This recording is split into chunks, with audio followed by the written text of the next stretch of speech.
الحمد لله رب العالمين والصلاة والسلام على سيدنا محمد الأمين وعلى آله وصحبه ومن تبعهم بإحسان إلى يوم الدين. يقول المؤلف رحمه الله: ومما افترض الله على عباده تعلم علم الدين الضروري هذا الذي فرضه الله على كل بالغ عاقل.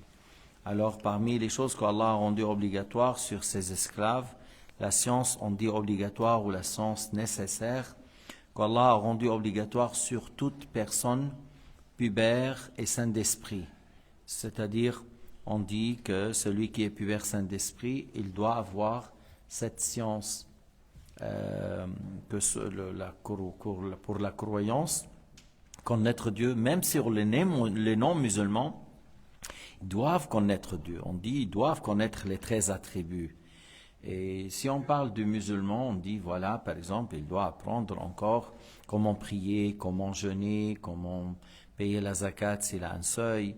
Et il doit apprendre les choses interdites pour les délaisser, les péchés de la langue, les péchés des pieds, les péchés des mains, les péchés du cœur, les péchés du ventre. La science dans la religion, il y a deux sortes. Une science obligatoire collective et une science obligatoire individuelle. علم الفرض العيني والفرض الكفائي. الفرض الكفائي يلزم بعض الناس بحيث يكون في مفتي في قاضي في البلد. Alors la science obligatoire, d'une manière, on dit dans le pays ou la ville, il y a un mufti, il y a un juge. Si on a besoin des questions, on vient vers lui. Si on veut, pour trancher entre deux personnes qui ont un problème, voilà, il y a le juge, on va aller vers lui pour trancher. Mais tout le monde, qu'ils soient les médecins, les ingénieurs, ceux qui travaillent dans la terre, ceux qui travaillent dans la construction, tous ces gens doivent avoir la science obligatoire. Ça, c'est individuel sur chaque personne pubère sain d'esprit parce que chacun doit prier, chacun doit faire les ablutions, chacun doit délaisser le haram. إذن يجب على كل من فرد من أفراد هذا المجتمع البالغين العاقلين، مهندسين، أطباء، عمال، فلاحين، مزارعين، تجار، كلهم يجب عليه يتعلموا الفرض العيني بحيث يعرف أن يؤدي الصلاة صحيحة، يؤدي الوضوء صحيح، يعرف كيفية الاستنجاء، كيفية استقبال القبلة، يعرف كيف يجتنب المحرمات التي حرمها الله. إن لم يتعلم هذا العلم فهو فاسق. S'il n'a pas appris la science obligatoire, comment prier, comment jeûner, comment délaisser les choses haram, on dit la science nécessaire ou la science obligatoire, s'il n'a pas appris, il est dans un grand péché. Et il est dans un grand péché. Il y en a beaucoup qui viennent à la mosquée, il prie, il part, mais il n'a pas la science obligatoire. Tu lui dis, est-ce que tu sais les péchés de la langue? Est-ce que tu sais les péchés du ventre? Est-ce que tu sais les péchés des pieds, des mains? Alors comment tu restes comme ça? Tu dois assurer que tu as la science obligatoire pour que tu puisses faire toutes les choses obligatoires d'une manière juste et pour que tu puisses délaisser toutes les choses haram. Parce que si tu n'as pas su et tu es tombé dans le haram, il n'y a pas d'excuse, tu es tombé dans le haram. À cause de ton ignorance. Mais tu devrais apprendre pour ne pas tomber dans le haram. إذا الواحد ما تعلم أهمل العلم وبالتالي وقع في المعاصي. الجهل ليس عذرا. الجهل ليس عذرا. لو كان الجهل عذرا تركنا العلم. Si l'ignorance est une excuse, on allait délaisser la science. Mais l'ignorance, ce n'est pas une excuse.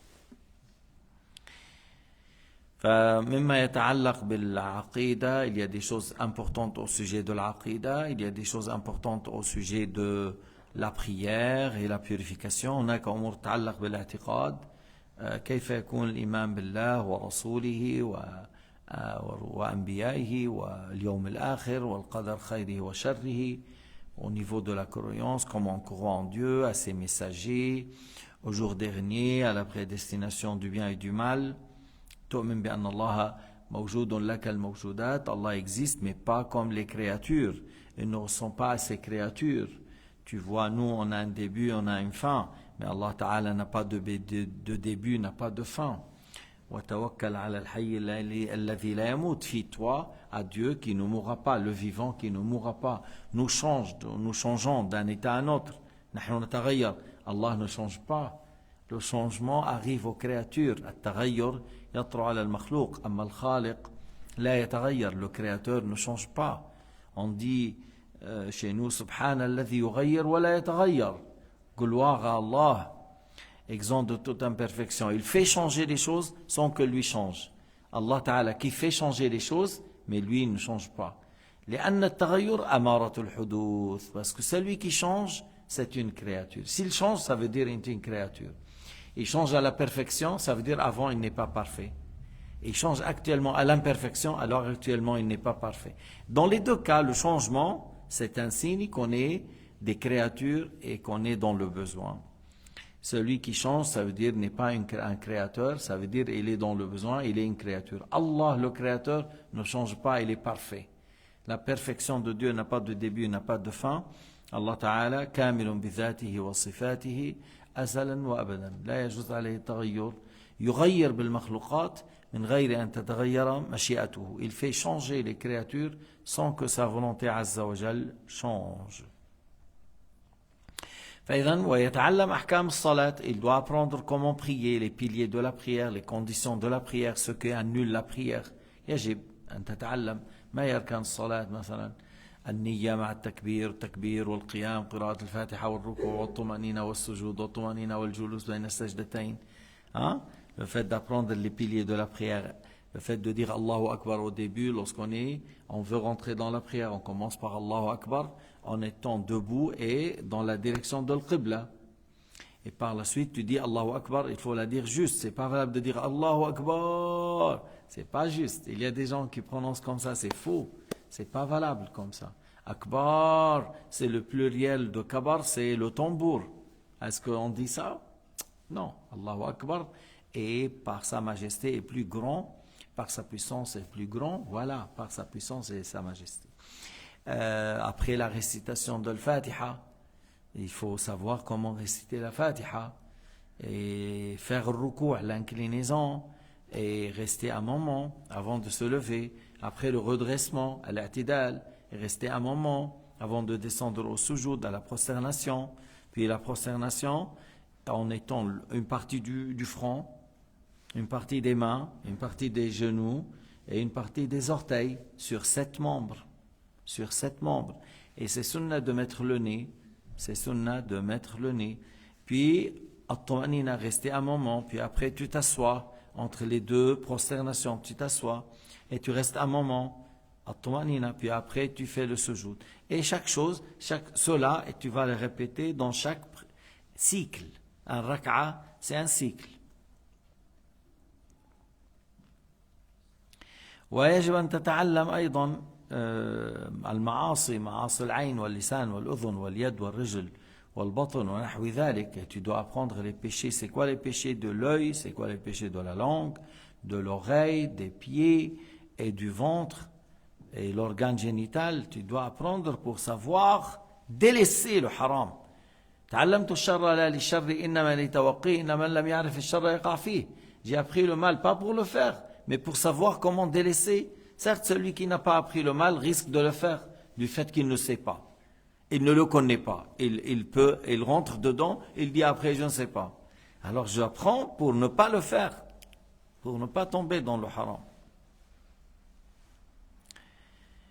فمن هنا فرض على كل مكلف أن يعرف التفرقة بين المال الحرام الواصل إليه من المال الحرام. Tu dois apprendre d'une manière que distingue entre l'argent halal et l'argent haram, le bien qui est halal et le bien qui est haram. Si tu n'as pas appris, comment tu vas savoir? لأن الإنسان يصل إليه أحيانا مال حلال ومال حرام. Des fois, tu peux obtenir une vente valable, un travail halal et tu as un salaire halal. Mais il y a des gens qu'ils ne distinguent pas. Tu vois, il fait vendeur d'alcool, tout ça, ou il travaille à Denner ou à la COP. Alors voilà, passe viande cochon, passe alcool, passe la viande non égorgée. Alors c'est ça ton travail, de vendre aux clients ça. C'est pas un travail halal. L'argent, c'est pas halal. Parce que tu as fait un travail non halal. Alors, et tu as obtenu ton argent pour ça, c'est-à-dire tu vas vendre tout ça, Tu vas vendre toutes sortes de viandes chez nous, tu vas vendre toutes sortes d'alcool, et même les choses où il y a un peu d'alcool, et voilà. Et le fait de faire ce contrat, de vendre les choses haram, le contrat n'est pas valable, l'argent que tu prends comme salaire, c'est pas halal. Alors tu dois apprendre comment obtenir de l'argent halal. Par exemple, tu dis, par exemple, quelqu'un il travaille que dans les fruits et légumes, il travaille à la COP que dans les fruits et légumes, alors c'est un travail halal. Et il travaille dans la boulangerie, il fait le pain sans mettre de graisse animale ou cadavre. Il fait donc, lui, son travail c'est par le pain. Ok. Tu vois, il y a des gens qui travaillent, par exemple, textile, les habits, les habits des enfants, c'est ça son travail. C'est un travail halal. Mais le fait que je travaille boucherie et toute la viande c'est haram. Où je travaille c'est les bouteilles d'alcool. C'est moi qui dois les remplir. À chaque fois qu'ils diminuent, c'est moi. Alors c'est un travail haram. Alors, si tu prends le salaire pour ça, c'est haram. Bref, il y a beaucoup de choses qu'il faut apprendre pour ne pas tomber dans les grands péchés et par la suite ne pas prendre de l'argent qui n'est pas licite pour toi. هذا هو العلم الضروري الذي لا يجوز لأحد من البالغين العاقلين أن يجهله. C'est ça la science obligatoire qu'une personne pubère sain d'esprit n'a pas le droit de l'ignorer. Il n'a pas le droit de l'ignorer. إذا ما تعلمه يوم القيامة يسأل. قال عليه الصلاة والسلام: لا تزول قدم عبد يوم القيامة حتى يسأل عن عمره فيما أفناه وعن علمه فيما فعل وعن ماله من أين اكتسبه وفيما أنفقه وعن جسمه فيما أبلاه. رواه الترمذي. Alors Tirmidhi a rapporté que Sayyidina Muhammad sallallahu alayhi wa sallam a dit: l'être humain, ses pieds, le pied de l'être humain ne se déplace pas le jour du jugement pour aller au pont ou voilà, pour aller vers le paradis et l'enfer avant d'être questionné sur son temps, sa vie, comment il a passé le temps, comment il a utilisé le temps, comment il a passé ses jours et ses années, et de sa science, qu'est-ce que tu as fait avec ta science, et sur tes biens, d'où tu les as eus, comment tu l'as eu et comment tu as dépensé. Deux questions au sujet, comment tu as pris et comment tu as dépensé. Et au sujet de ton corps, comment tu l'as usé. Parce qu'à un certain moment, tu es jeune, en bonne forme, alors ton corps, là, tu l'as utilisé comment avant d'être vieux. Il y a des gens qui ont gaspillé ce temps, le corps est usé, voilà, en étant oui, tout le temps, c'est dans le haram, dans les péchés, dans la fornication. Il y en a d'autres qui a usé son corps, et il aime le sport, il fait le sport 2 fois par jour, tout ça, mais il ne fait pas de prière. Tu vois, tu regardes celui-là, il passe 1 heure, 2 heures, oui, il se fatigue, il transpire, et il ne fait pas de prière. C'est étonnant, c'est étonnant. Et il y a des gens, waouh, vous les musulmans, vous faites la prière 5 fois. Et oui, vous sortez le chien à 2 heures du matin, là. Lorsque c'est -2, -3, tu sors avec ton chien vers la neige. Qu'est-ce qui t'a fait sortir à 2 heures du matin? Oui, le chien, il veut faire pipi. Ah, ok. Ah oui, tu sors pour le chien. Le chien t'a fait sortir à minuit, à 2 heures du matin. Mais l'adoration d'Allah qui t'a donné les yeux, soit le subh ou le matin, tu ne fais pas. Mais le chien, il te fait sortir. Mais l'adoration de Dieu, non. Parce que eux, ils disent, ah, tu fais 5 prières, tu quittes le match de football, tu quittes pour prier, tu sors du travail, tu fais la prière. Mais moi, je vous ai vu. Vous sortez à un chien, il vous fait sortir de la maison. Malgré c'est très froid, ça plu, il y a plu. Tu fais sortir, tu prends les habits anti-neige, voilà, anti-pluie, et tu prends, voilà, et il fait sortir le chien à 1 heure du matin, à 3 heures du matin. Je les croise des fois. Subhanallah, subhanallah. Quelqu'un, il se met debout pour Allah, le Créateur, qui nous a donné la bonne santé, qui nous a donné l'oxygène, qui nous a donné l'eau, qui nous a donné les yeux, le nez, les oreilles. Sans yeux, sans oreilles, sans pieds, tu fais quoi? Chou, c'est dur. Sans pieds, ça veut dire à la maison. Sans yeux, je vois rien. Sans oreilles, j'entends rien. C'est quoi cette vie? C'est quoi cette vie? Alors, c'est Dieu qui t'a donné tout ça. Qu'est-ce que tu as fait pour le remercier? Au minimum, nous, on fait 5 prières. Les 5 prières, ça prend 40 minutes. Même pas. Même pas. La prière, ça prend 5 à 10 minutes. 5 à 10 minutes. Pour 5 prières, c'est 50 minutes. Même pas 1 heure. Même pas 1 heure. Est-ce que c'est trop? Non. C'est quoi, toi? C'est pas trop. Mais celui qui prie, qu'il dit Alhamdulillah. Alhamdulillah, parce qu'il y en a, si on ne parle pas des non-musulmans, il y a des musulmans qui ne prient pas. Ou des gens qui s'attribuent à l'islam, il est ignorant complètement. Tu ne parles pas prière, mosquée, salat, siyam. Parle-moi d'argent, dinar, dirham, flous, le flous. Ramène-moi l'argent, c'est ça, il faut parler de ça. Voiture, manger, nourriture, femme, homme. La hawla wa la quwwata illa billah. Et on demande à Allah Ta'ala qu'il nous maintienne, qu'il nous aide à maintenir l'islam jusqu'à la mort. Nous demandons à Allah Ta'ala qu'il nous aide à accomplir la prière jusqu'à la mort. Parce que tu peux être un être humain qui est ingénieur, ou un médecin, ou un grand commerçant, ou tu as un bon salaire de 8000 francs et en même temps un bon musulman. Tu peux être les deux. Mais dommage que certains, ils veulent être ça sans être un bon musulman, dommage.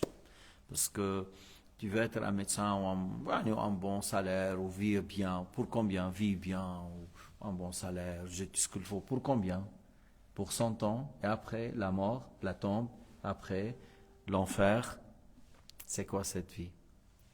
أسأل الله تعالى العفو والعافية وحسن الختام والحمد لله رب العالمين